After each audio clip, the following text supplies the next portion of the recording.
I backed out of the townhouse we were buying 3 weeks before closing. The realtor stared at the release form, then at me. Nora, are you sure? If you walk away now, you could lose part of the earnest money. I know. You don't want to wait until Lucas gets back? I signed my name. Lucas is in Lake Tahoe. She nodded. The company retreat? The retreat ended yesterday. Her pen stopped moving. I looked at the townhouse rendering on the table, the kitchen I had designed, the cream-colored living room wall I had spent 2 weekends choosing, the place we were supposed to move into after our wedding. Then I said the part that still didn't sound real. He stayed because his ex came up for the weekend. The realtor didn't say anything. I almost laughed. What could she say? That maybe I had misunderstood? I had spent 5 years misunderstanding. Every January, Lucas told me his company's Tahoe retreat ran into the weekend. Every January, he stayed until Sunday. And 3 nights earlier, I found out the official event had always ended Friday afternoon. Emma arrived Friday night. Every year. Same hotel. Same restaurant. Same snow-covered overlook. Same woman. 5 winters. 5 work trips. 5 years of me asking when he would finally take me somewhere just because he wanted to be there with me. And 5 years of the same answer. Next time. By the time Lucas drove home from Tahoe that Sunday, I had already started pulling myself out of our future. He just didn't know it yet. The worst part was that I still couldn't prove he had slept with her. There was no hotel room selfie. No kiss. No explicit message. Nothing clean enough to hold up and say, there. That's cheating. In some ways, that was harder than finding one reckless night would have been. Because what I found was 5 years of Lucas giving another woman every version of himself he had told me didn't exist. The romantic version. The thoughtful version. The version that planned ahead. The version that took beautiful photographs and remembered birthdays and looked forward to weekends. I had built our relationship around the belief that Lucas simply wasn't made that way. That was the lie that broke me. Lucas and I lived in the East Bay, across from San Francisco. We had been together 5 years and engaged for 11 months. I met him when I was 28. He was calm, practical, and almost impossible to rattle. He wasn't the kind of man who filled a room. He was the kind of man people called when the room caught fire. That was why I trusted him. That was why I stayed. Because Lucas wasn't cruel to me. He could actually be very good to me. During our 2nd year together, my dad had an emergency heart procedure. I got the call at work and panicked so badly I couldn't drive. Lucas left a meeting, crossed the bay in traffic, picked me up, and took me to the airport. He called every night while I was with my parents. When my dad came home, Lucas sent him a new blood pressure monitor because he had heard my mom say theirs was unreliable. A year later, I got a fever so high I could barely stand. Lucas carried me down 2 flights of stairs and drove me to urgent care at 2 in the morning. He sat beside me under fluorescent lights until sunrise. He knew when my car needed maintenance. He fixed things before I asked. If I worked late, there was usually food in the refrigerator. Those were the facts I used whenever something else hurt. Yes, he forgot my birthday once. But he sat with me in urgent care. Yes, he hated planning trips. But he changed my brakes before they became dangerous. Yes, he never helped much with wedding planning. But he had spent 6 months looking at mortgage rates with me. So when my friends asked whether he was a little emotionally flat, I always defended him. That's just Lucas. I said it so often it became part of our relationship. Lucas doesn't do birthdays. Lucas doesn't care about pictures. Lucas thinks Valentine's Day is a scam. Lucas hates planning vacations. Lucas isn't sentimental. Lucas is practical. I translated every disappointment into a personality trait. And, because he was dependable in a crisis, I convinced myself I was immature for wanting anything more. The Tahoe weekends began during our 1st year together. His company held an annual client retreat every January. The official schedule was Thursday and Friday presentations, dinners, networking, all the usual corporate stuff. The 1st year, I asked if I could drive up Friday night.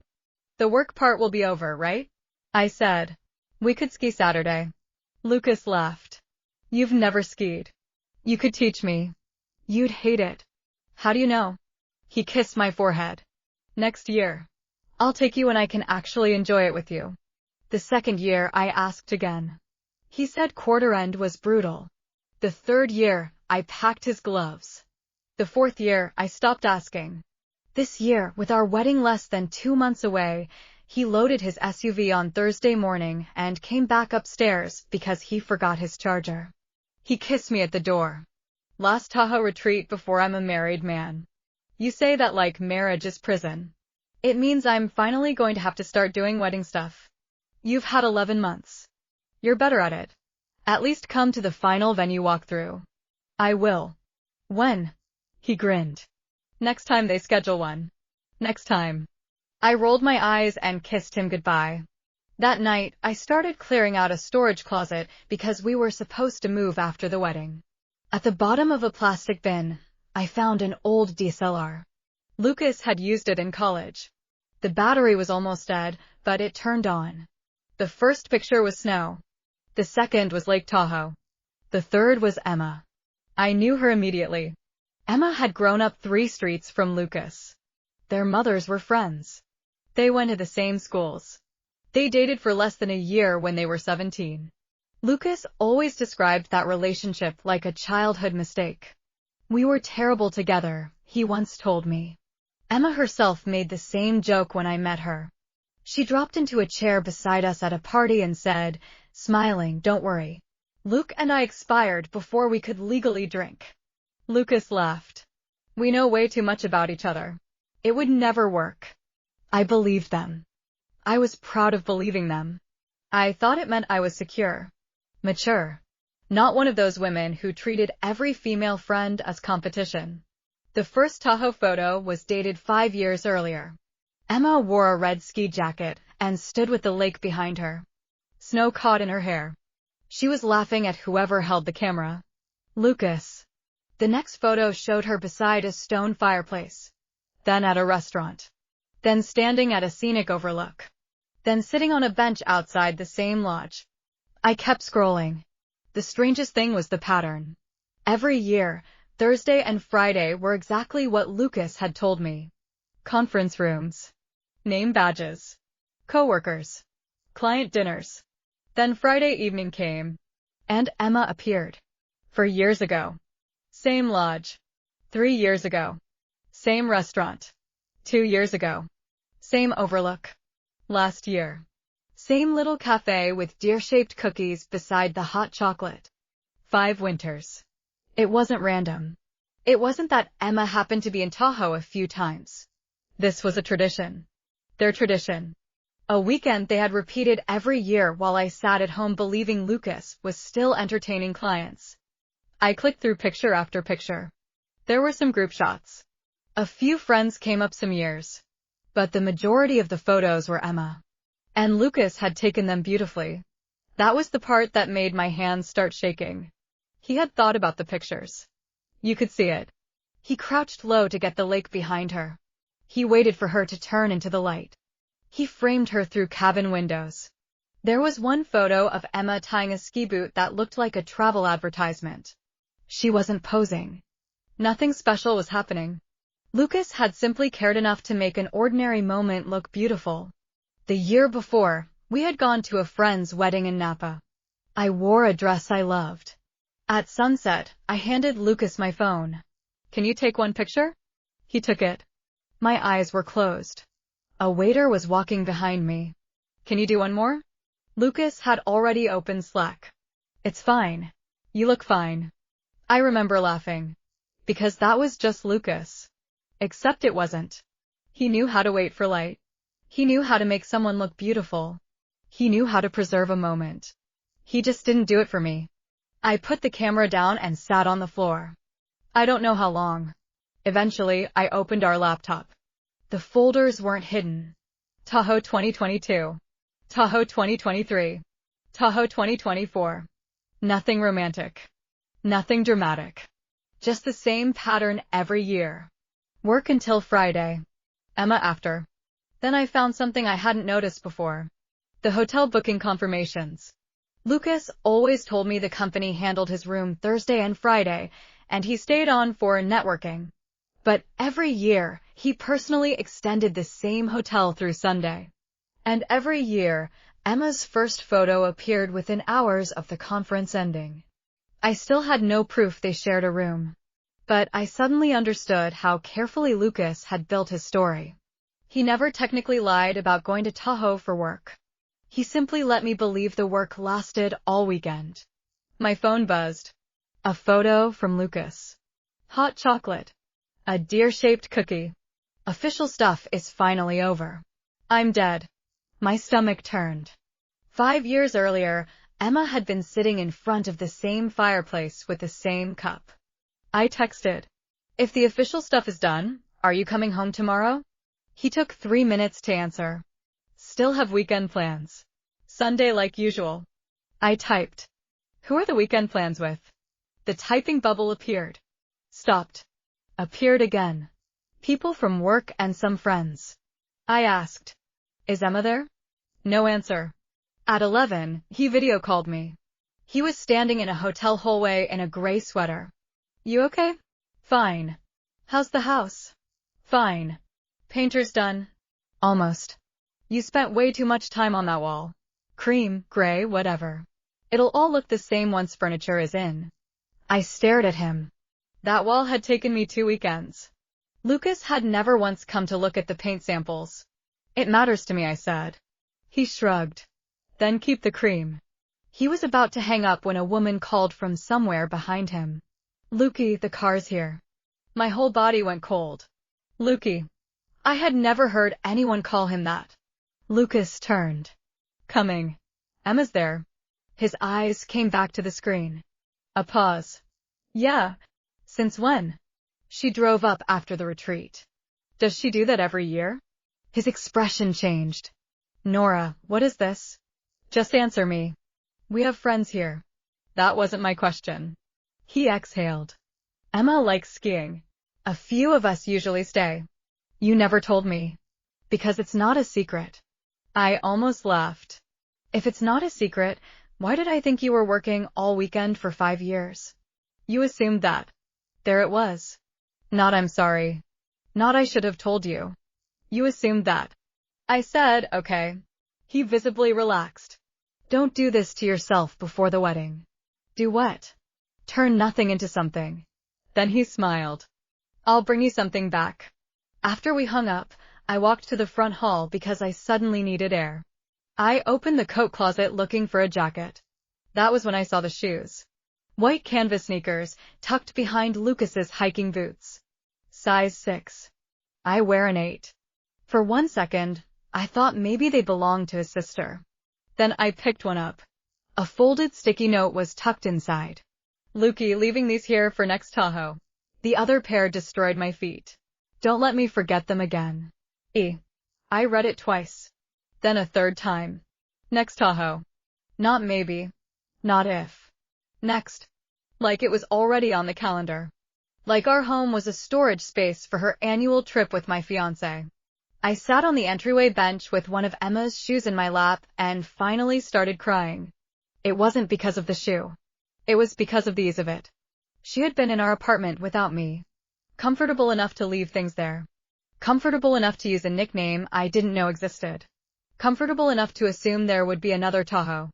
And Lucas had never once thought I deserved to know. The next morning, I emailed a recruiter in Portland. 6 months earlier, her company had recruited me for a senior role. I made it through the final interview. We discussed salary. Then I withdrew. Lucas didn't want to leave the Bay Area. When I told him about the job, his first question had been, "Why are you applying out of state when we're about to get married?" "It's Portland. I don't want to start our marriage long distance." "What if you came with me?" "My career is here." "So is mine." He went quiet. Then he kissed my forehead. "There'll be other jobs. Let's get settled first." So I said no to Portland. Because there would always be another opportunity. Another year. Another next time. That morning I wrote, "If another role opens, I'd like to talk again." She replied before lunch. Another team was expanding. Because I had already completed the full interview process, they only needed 2 conversations. Could I talk Monday? I said yes. Then I drove to the realtor's office and signed my part of the house release. I knew there could be financial consequences. I did it anyway. I wasn't trying to punish Lucas. I was stopping myself from putting more money into a future I no longer trusted. Lucas came home Sunday night. He looked rested. Happy even. He rolled his suitcase in, kissed my cheek, and held out a little paper bag. Got you something. Inside was a wooden magnet shaped like a snowy mountain. I looked at it. Thanks. Emma picked it. He said it casually. She said the other one looked cheap. For 5 years, Lucas had brought me little Tahoe souvenirs. A coaster. A keychain. A magnet. I used to line them up on our refrigerator and think he thought of me. Now I realized Emma had been there while he bought them. This year she had literally chosen mine. He took off his coat. A jewelry store bag slipped from the pocket. I picked it up. This too. He reached for it. No. Emma's birthday. What did you get her? A necklace. You chose it? Yeah. Today? No. It was custom. I ordered it a couple months ago. I stared at him. A couple months? Why? My birthday had been in March the previous year. I made dinner. I bought a small cake. Lucas came home after 10, saw the candles, and froze. Oh shit. I laughed because otherwise I would have cried. You forgot. Work has been insane. He hugged me. I'll make it up this weekend. That weekend, a friend invited him to play golf. He went. My birthday disappeared. I had told myself Lucas wasn't a birthday person. Except he could order a custom necklace 2 months early. He could plan. He could remember. He could care about details. He just had categories. Things worth doing for Emma. Things Nora would understand. That night, I asked, do you think you put more effort into Emma than you put into me? Lucas was answering email in bed. He sighed. What happened now? Nothing happened. I'm asking. She's been my friend forever. That doesn't answer me. A lot of things with Emma are habit. The Tahoe weekends are habit? He looked at me. So you went through my camera? You lied to me. I did not lie. You let me think you were working all weekend. I was there for work. Until Friday. We had plans after. With Emma. With friends. And you never once thought to say, hey, my ex comes up every year and we spend the weekend together? He rubbed his face. You're making it sound dirty because you're upset. What about the shoes? That stopped him. What shoes? The white ones in our closet. His jaw tightened. She left them here after she came over with everyone a few months ago. I wasn't here. You were visiting your parents. So she came to our apartment while I was gone, left shoes for your next trip together, and that's normal? Nora. Why does she call you Lukey? His face hardened. Seriously? I didn't know that was your nickname. It's not. It's something she called me when we were kids. And she still calls you that. She has for 20 years. I nodded slowly. Of course. He closed the laptop. You know what? I don't understand what you want me to say. I want you to tell me why everything I ask for is too much, but with her it's effortless. That's not true. You plan trips with her. I don't plan them. She comes up. You take beautiful pictures of her. He went very still. You ordered her birthday gift 2 months early. She gave me an expensive pen last year. You forget my birthday. I forgot one birthday. You bring her into our home. She leaves things here. She knows your mother better than I do. This is getting ridiculous. Is it? Yes. His voice rose. Then he said the sentence that ended something in me. I'm marrying you, Nora. Isn't that enough? I stared at him. He meant it. That was the worst part. In Lucas's mind, marriage was the final argument. I got the ring. The house. The vows. The practical future. So what did it matter if Emma got the weekends? What did it matter if Emma got the beautiful pictures? What did it matter if he remembered her birthday, shared private traditions with her, let her leave things in our home, and gave her access to parts of himself I had spent years being told were unavailable? I was the woman he planned to marry. Therefore, I had no right to complain about anything else. You're right, I said. His shoulders dropped. It's enough. The next day, we went to his mother's house for Sunday dinner. The first thing she asked me was, "Which wedding favors did you choose from Emma's list?" I stopped in the doorway. What list? His mother blinked. She didn't send them? She opened her phone. There were photos of small candles, custom tags, ribbon samples, even our wedding colors. Emma thinks these fit your theme better. I looked at Lucas. You showed her our wedding mood board? He poured coffee. She asked what we were doing. And you sent it to her? He shrugged. What's the big deal? His mother jumped in. Emma's good at this stuff. You're so busy, Nora. Honestly, she's saved me hours. Saved her hours. Planning my wedding. I remembered when Lucas and I first got engaged. I suggested we start coming to his mother's house more often. Maybe Sunday dinner a couple times a month? Lucas said, don't. She likes her space. So I came once a month. Sometimes less. I thought I was respecting her.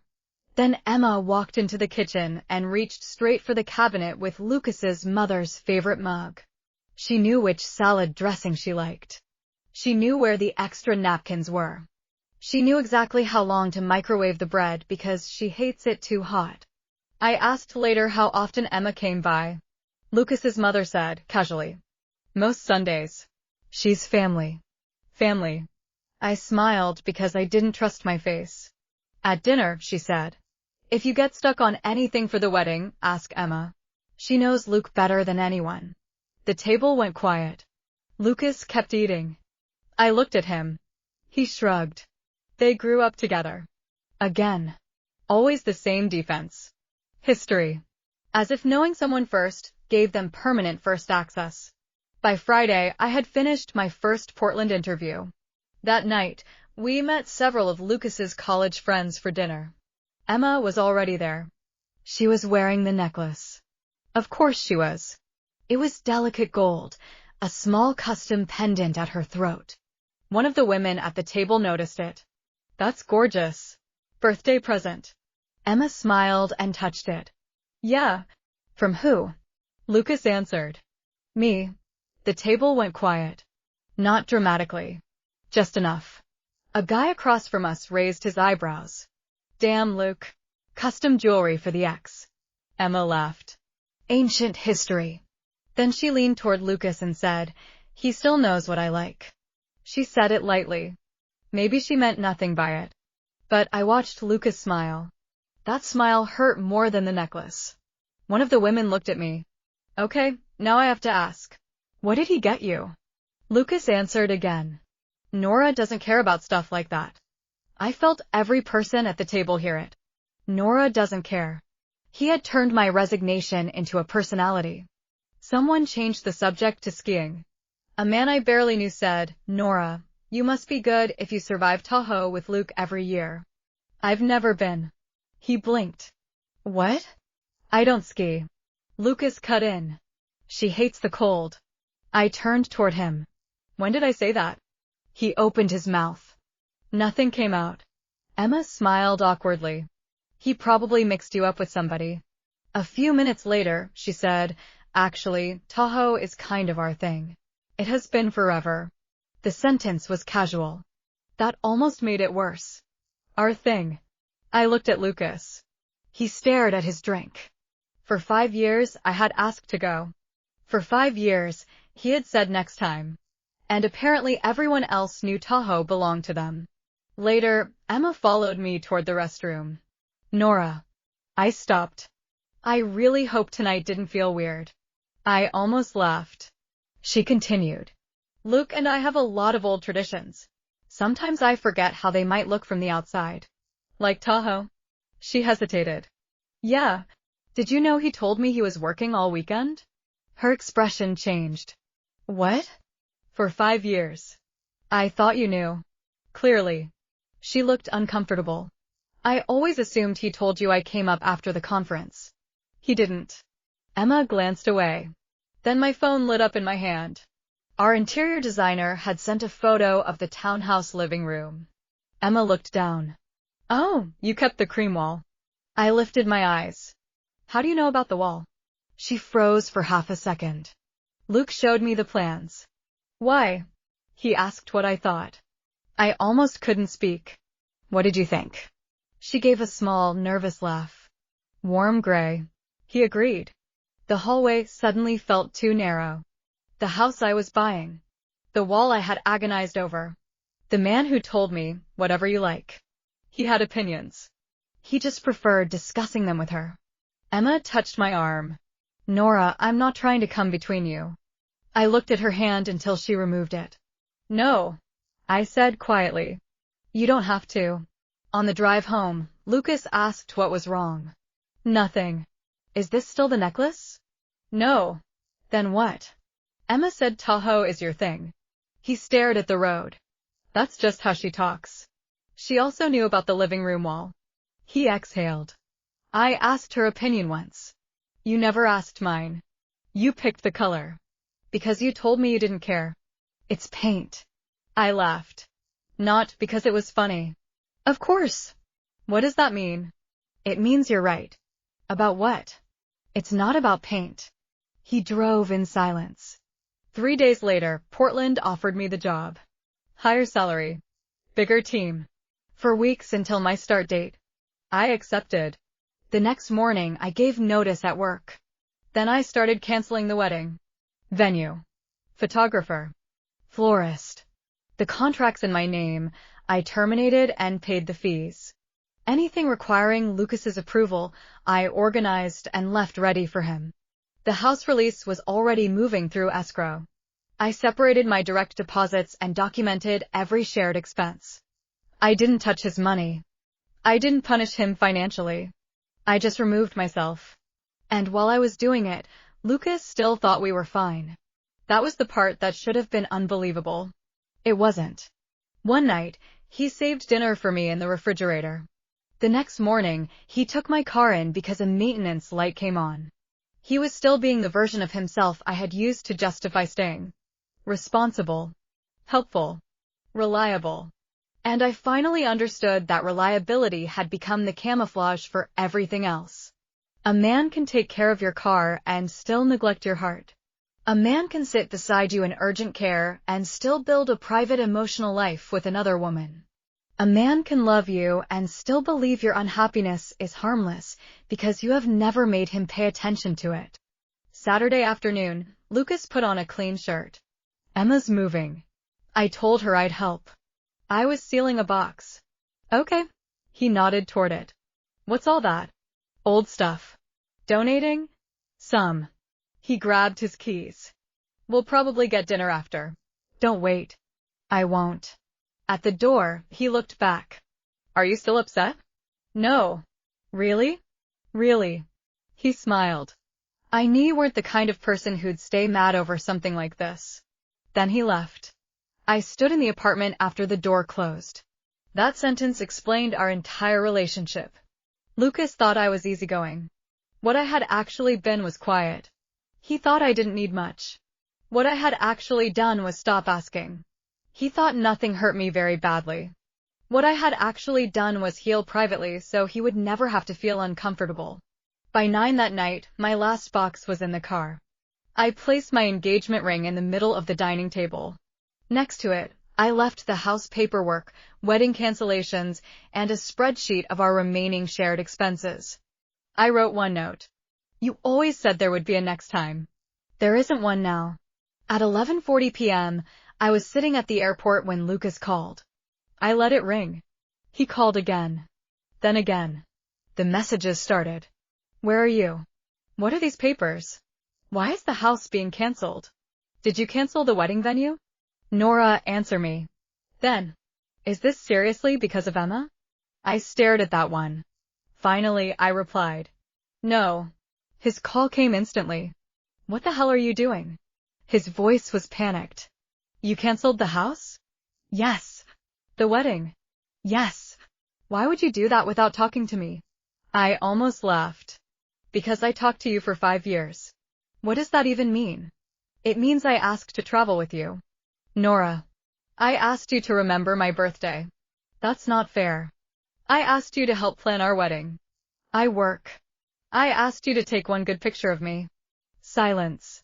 Every time, you told me next time. That is not a reason to destroy our life.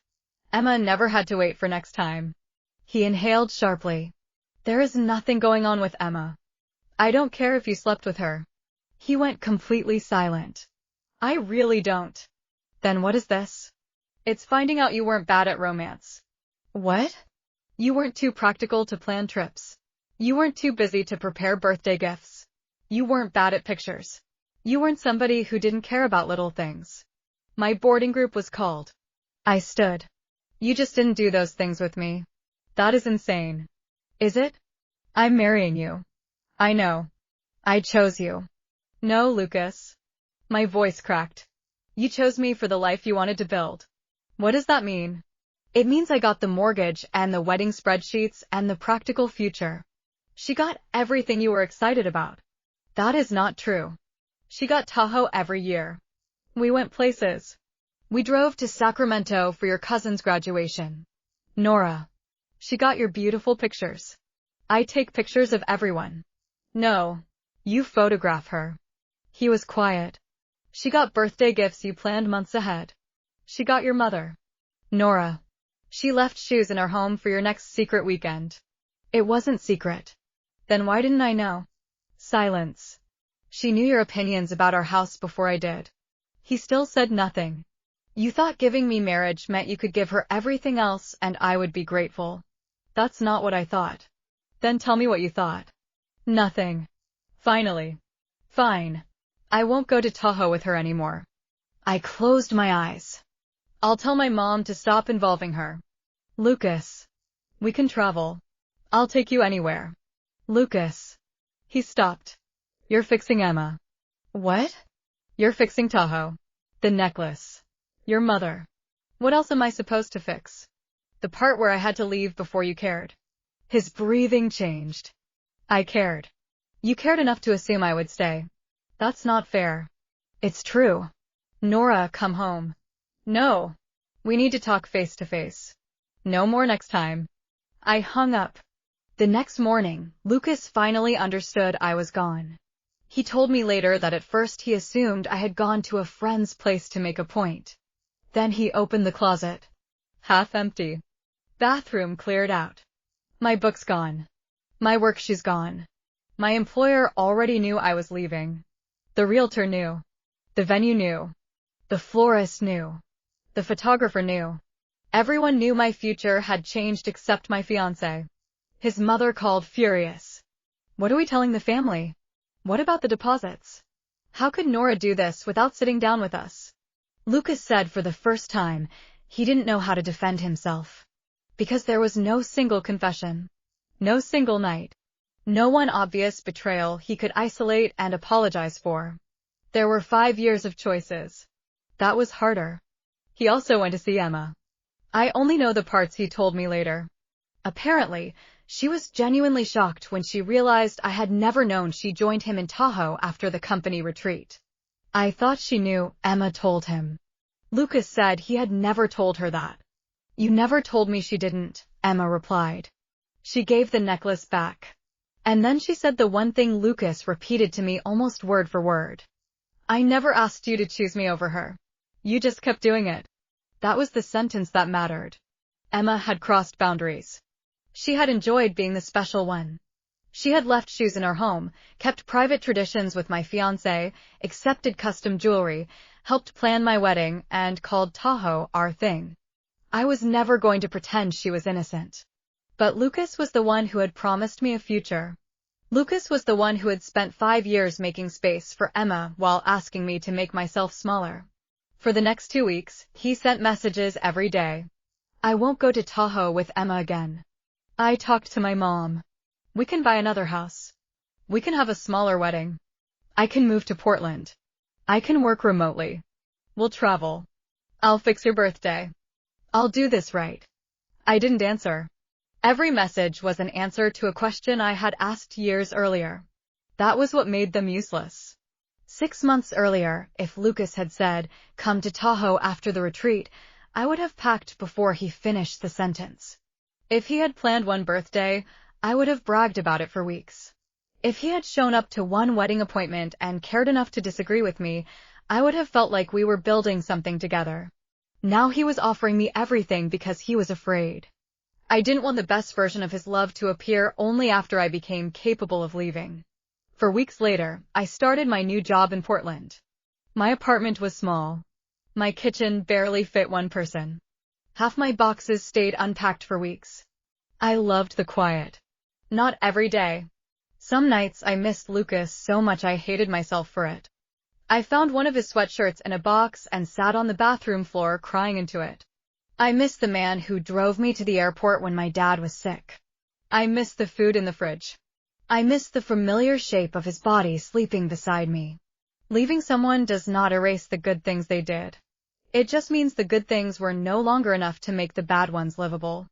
A little over a month after I moved, Lucas texted, "I'm in Portland." Then, "I know I don't have the right to just show up. If you don't want to see me, I'll leave tonight." I stared at the message for 10 minutes. Then I sent him the name of a coffee shop in the Pearl District. 20 minutes. He was already there. He looked thinner. His beard was uneven. For the first time in 5 years, Lucas looked like a man who had run out of practical solutions. We sat across from each other. He didn't touch me. "I'm not talking to Emma anymore," he said. I looked at my coffee. "I mean it all." "Okay." I told my mom everything. "Okay." I checked with work. "I can do remote part of the month." I said nothing. "The house doesn't matter. We can buy another one." Nothing. "We don't need a big wedding." Still nothing. His voice shook. "You want to travel? We'll travel." I looked at him. "You want birthdays? I'll plan them." "Lucas." "You want pictures? I'll take 1,000. "Lucas." He stopped. I felt sad. Not tempted. Sad. Because 5 years earlier, this conversation would have made me feel like the luckiest woman alive. Now it sounded like a list of things he was willing to purchase, because he had finally learned there was a price for neglecting them. "Do you know what the worst part is?" I asked. He shook his head. "It's not Tahoe." His face tightened. "It's not Emma." He looked surprised. "It's not even the necklace or the shoes." "Then what is it?" "You're sitting here naming every single thing I asked you for." He stared at me. "That means you heard me." His eyes filled. "You heard me every time." "Nora, I didn't understand how serious it was." "Exactly." I leaned back. "You didn't have to understand." "What does that mean?" "You forgot my birthday and I stayed. You skipped trips and I stayed. You let Emma into our house and our wedding and your family and I stayed. You gave her the version of you I kept asking for and I stayed." I swallowed. "So of course you thought we were good." He looked down. "Because every time I was hurt, I handled it for both of us." A tear rolled down his face. "I can change. I believe you." He looked up so fast that for half a second I saw hope. I hated that I had to kill it. "I think you will change." His mouth opened. "I think you'll remember birthdays. I think you'll listen sooner. I think you'll notice sooner when the person beside you is asking to matter. I think you may become a much better partner after this." "Then why can't we?" "Because I don't want to be the woman you had to lose before you learned how to love her." He stopped breathing for a second. Outside, rain streaked the window. We sat there in silence. Finally, Lucas whispered, "What am I supposed to do?" For 5 years, I had answered every practical question. Where should we live? Which mortgage? What venue? What color wall? What should we buy? How do we make this work? That day, I let him have a question I couldn't solve. "Keep living." I looked at him. "So will I." He wiped his face. "Is there really no chance?" I thought of all the next times. Next birthday. Next trip. Next weekend. After work calms down. After we move. After the wedding. Lucas's promises had always lived in the future. And I had stayed because I believed the future version of him would eventually arrive. Now he was asking for one more chance. It was still the same promise. "One more next time." I shook my head. "No." He stood slowly. At the door, he turned. "I really did love you." I know. And I meant it. Lucas did love me. That was not the lesson. The lesson was that love can coexist with selfishness, carelessness, and entitlement. A person can love you and still believe you will accept less forever. That winter, a few coworkers invited me to Banff. My first instinct was to say no. Then I realized I didn't have a reason. So I went. The lake was frozen. The mountains looked unreal. A coworker offered to take my picture. I stood near the edge of the lake and smiled. She took one. Then looked at the screen. Wait. What? The light is awful. Let me do one more. I almost laughed. For some reason, that tiny sentence hit harder than anything Lucas had said in Portland. I remembered standing in a hotel garden years earlier. Can you take one more? It's fine. You look fine. For years, I thought becoming an adult meant learning not to care about little things. Birthdays. Pictures. Trips. Who remembered what you said? Who made room for you? Who thought something mattered simply because it mattered to you? I was wrong. Those are not little things. They are the relationship. My coworker lifted the phone again. Ready? I smiled. Yeah. She took another picture. This time, I didn't accept good enough. I don't anymore.